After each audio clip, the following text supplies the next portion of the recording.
นี่คือบรรยากาศของบ้านนาจลุมพี่น้องเนาะเพื่อนดีเลยว่าเพื่อนพี่น้องตายเนาะเขาก็ได้มาร่วมงานนี่คือบอลเพื่อนดีฮั่นเนาะที่เขาลมลายตายจากเสือเบิงพี่น้องจะมาไปเขากำลังซีทรงสการในตอนนั้นเด็กน้อยก็หลายเจ้าก็เบิ่งฮั่นบ่บรรยากาศพี่น้องโอ้เห็นบ่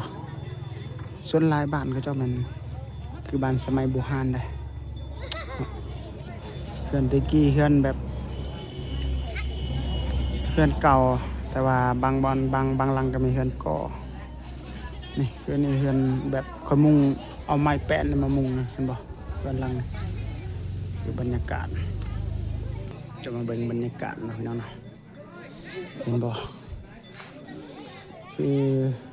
งานเฮือนดีเนาะเอามามื้อนี้นะพี่น้องเนาะเขาสิเอารถไทยอะไรไป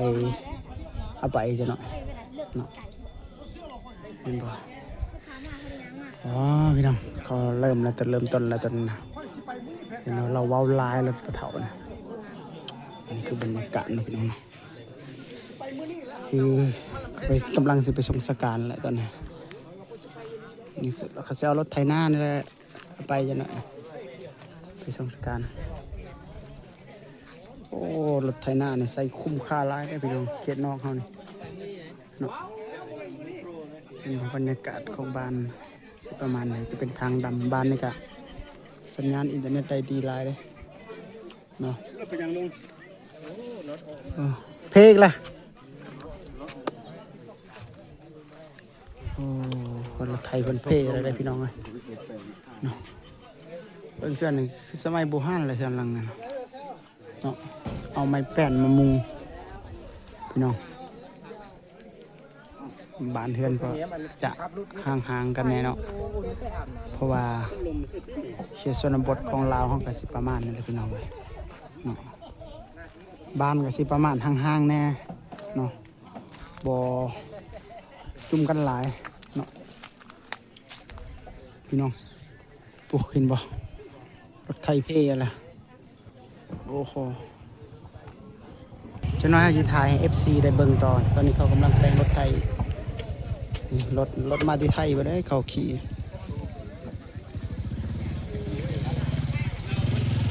เจ้าจะเอารถไทยพี่น้องเอารถไทยนานเลยครับไปน้องพี่น้องเนาะคือพี่น้องตายแล้วลูกคนตายเขาก็จะเอารถไทยนั่นแหละใส่รถไทยเอาไปพี่ภาษาเนาะพี่น้องคือจะเห็นว่าเป็นชนเผ่าผู้ไทยเลยพี่น้องเลยเนาะบ้านเฮือนของพระเจ้าสิประมาณนี้เลยพี่น้อง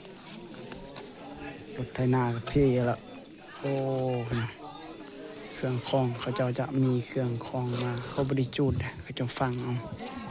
เครื่องคล้องผู้ตายเนี่ยมันเขาเจ้าจะนั่นเจ้าจะเอาให้พี่น้องใช้รถไทยเอาพี่น้องให้จะมาลุ้นนำกันโปรดติดตามตอนต่อไปฮอดพี่ภาษาเป็นอะไรพี่น้องให้พี่น้องได้เห็นว่าเขตชนบทลาวชนบทเฮามีเราคนล้มหลายตายจากจะประมาณนี้แหละพี่น้องอันนี้คือเฮามาส่งสการพี่น้องรับตาลาลูกพี่น้องนะโอ้รถจักรคนมาหลายเติมได้พี่น้องเลยไปย่างไปพี่น้องคือเขาไปแหละพี่น้องรับตาลาลูกพี่น้องเขามาส่งสการคือทางเขาพี่ภาษากันมันเป็นดงเป็นดอนเป็นป่าเห็นบ่ประมาณนี้แหละพี่น้องเลยคือบรรยากาศไปปุ๊บปอรถทางลักที่ชื่อไปหันเลยโอ้โหพี่น้องเอาแล้วฝนตกระบาดนี่ อ้ ก็ยับไปแล้วนะหน้าทาง5 เมตรก็ยับให้มาขวมไว้ที่นี่ เซตบาทนี่เข้าไปส่งสการทาง เขาตั้มแล้วนะทางอาจารย์ใหญ่เฮานี่ ขวมเลยก็ตัดให้เนาะ เอา พอมันจะขวมทางนี่เลยก็ตัดหัวเลย ไปพี่น้องรถไทยกำลังสิมาเลยนะ เข้าไปเฮ็ดให้ โอ้ฝนตกระบาดนี่ไปกันใหญ่แหละไปส่งสการแล้วฝนตกพี่น้อง บนโต๊ะ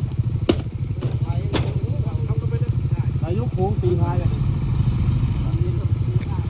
ทางกับบางยาก ใส่ ๆคือเขากำลังห้ามพี่เนาะ ล้อไอ้นั่นแหละ พี่น้องก่อนเขาจะปรุงศพพี่น้องเห็นปะพี่น้อง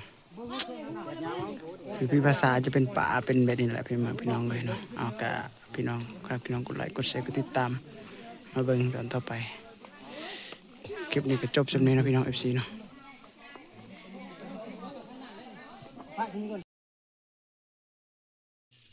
แต่เมื่อใดถ้าว่ามนุษย์เฮาวิญญาณออกจากทางกายถ้าเอิ้นว่านั่นคือตาย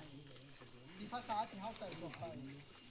ดังนั้นพระคำของพระเจ้านี้ปฐมการบทที่2ข้อที่7บอกพระเจ้ายาเวก็เอาขี้ดินมาปั้นเป็นทรายนิ่ง ส่งสการพี่น้อง